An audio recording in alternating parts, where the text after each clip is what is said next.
ሰላም አለይኩም ወራህመቱላሂ ወበረካቱ። ውድና የተከበራችሁ የቻናላችን ቤተሰቦች ሰላማችሁ ብዝት ይበልልን። እንዴት ናችሁ? ልጅ ደህና ናችሁ? ይሄው እንግዲህ እንደምታዩት ሀገራችን ማለት ነው ያምራል ማለት ነው። ወንዙ ማሻአላህ ተባረከላህ። ኮሜንት ላይ እስቲ ጻፉልኝ ይህ ማን ይባላል? ይህ ወንዝ እንግዲህ ያው እንደምታዩት ያምራል። በጣም ነው የሚያምረው። ለምለሚቱ ሀገራችን ቆንጆ ናት። ማሻአላህ ተባረከላህ። ሰላሙን ይስጠን። በጣም ታምራለች ወንዙ። ይሄ እንግዲህ ንዕማ ነው ወላሂ።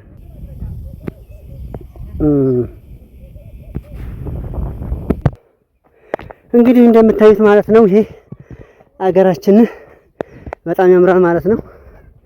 ማሻአላህ ተባረከላህ። ያ ሰላም እግር መንገድ ያለው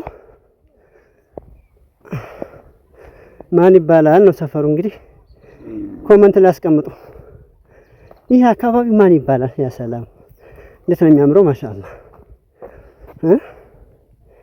ጨፌው ምናምን እቺን የመሰለ ለምለም ሀገራችን አላህ ሀገሩን ሰላም አድርጎልን ፍቅሩን ሰጥቶን ሁሉ ነገር በቂያችን ነበር። ዋናው ነገር ፍቅር ማጣታችን፣ ሰላም ማጣታችን ነው። ማሻአላህ ተባረከላህ።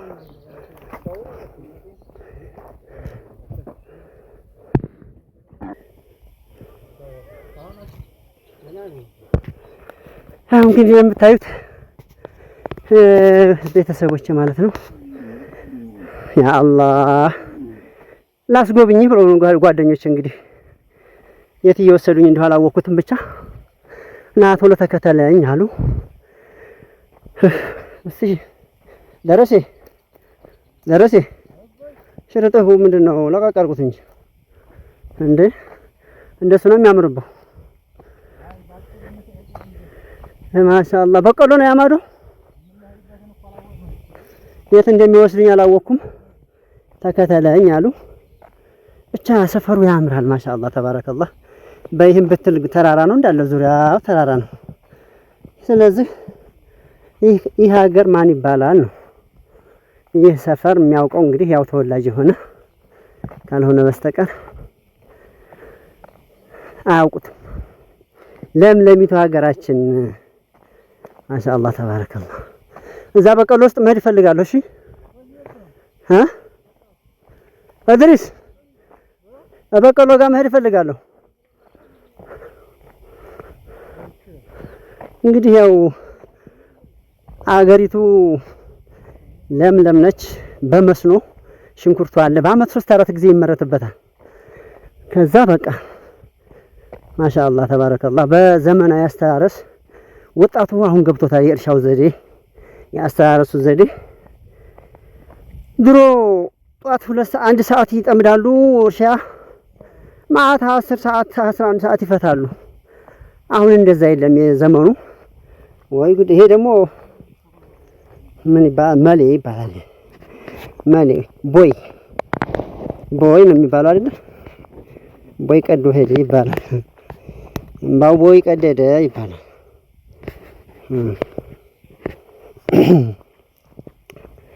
ማሻአላህ። ይኸውላችሁ እንግዲህ ይሄ ውሃ ነው።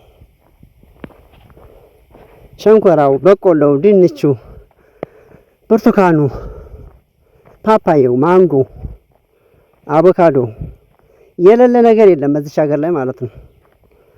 ምርጥ ሀገር ናት ሀገራችን። አላህ ሱብሓነሁ ወተዓላ ሰላሙን አስፍኖልን የሥራ እድሉን ከፍቶልን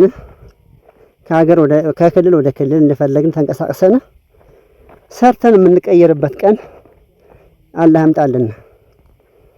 ከዛ በተረፈ ያለው ነገር ወላሂ ምንም የሚቸግረንና የሚያጨናንቀን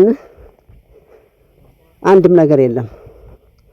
እንዳልኳችሁ ያው የሰላሙ ጉዳይ ነው። በአሁኑ ሰዓት ወጣቱ ያው ስደት፣ ሴቱም ወንዱም ስደት መረጠ። ሱብሃንአላህ። ሀገራችን ላይ ብናለማ፣ ሀገራችን ላይ ብንቀየር ብዙ መስራት እንችላለን።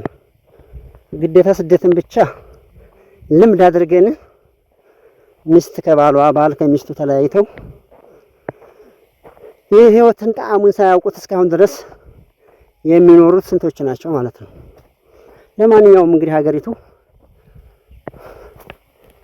ይችን ትመስላለች ማለት ነው።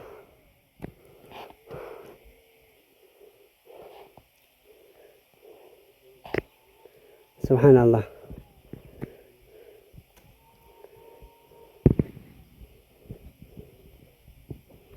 ያ ሰላም በጣም የሚገርም ነው። ያምራል ያምራል።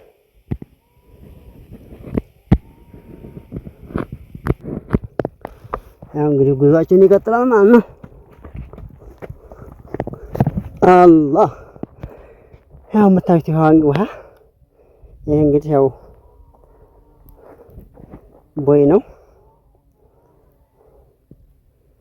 ያምራል ብቻ ምን አደከማችሁ። እልፍ ስትሉ ሌላ ወንዝ ታገኛላችሁ። እልፍ ስትሉ ሌላ ወንዝ ታገኛላችሁ። ይህ ደግሞ በቆሎ ነው። በቆሎው ያ አላህ አሁን በዚህ ሰዓት በቆሎ አለ መስኖ ያለበት ሀገር ካልሆነ በስተቀር በቆሎ የትም አለ አይባልም። በአሁኑ ሰዓት አዲስ አበባ ማንኛውም እሸት ማንኛውም ነገር እናገኛለን። ነገር ግን ያው ከየት እየመጣ እንደሆነ መገመት አይከብድም ማለት ነው። ገበሬው ማህበረሰብ እንደዚህ መስኖ የሚጠቀሙ ከነሱ ጋር የሚያመርቱት ምርት ነው። እሸት አዲስ አበባ እንደፈለገ ይበላል። ገበሬው ብዙውን ጊዜ ያው ለነጋዴ አስረክቦ ብዙውን ጊዜ እንትን አይልም።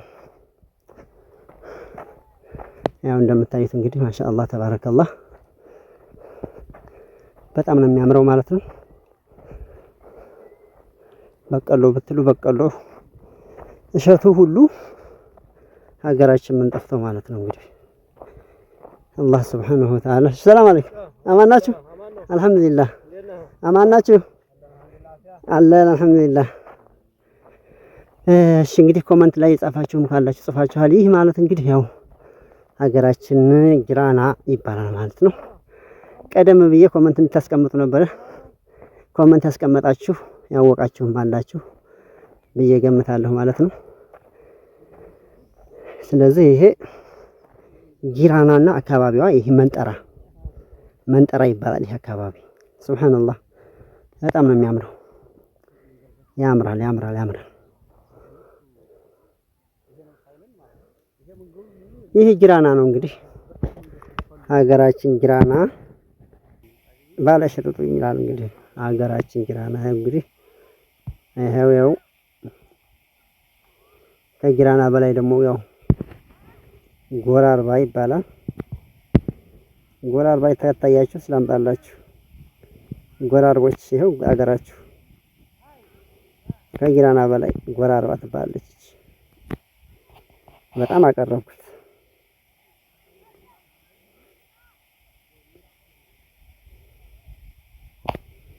ማሻአላህ እርቀቱን እንግዲህ አስቡኝ አንድ ዙም እንዳደረኩት። ይሄ ደግሞ በቀሎ ነው። ያው በቀሎ ያምራል እንዳልኳችሁ እዛው አካባቢ ያለ ነው ማለት ነው። እንግዲህ ውድ ቤተሰቦቼ አዲስ የሆናችሁ ሰብስክራይብ አድርጉ። ቤተሰብ የሆናችሁ ደግሞ ላይክ ሸር አድርጉ፣ ኮመንት አስቀምጡልኝ ማለት ነው። የዛሬውን በዚሁ ቋጫለሁ ማለት ነው። ሰላም አለይኩም ወራህመቱላሂ ወበረካቱ።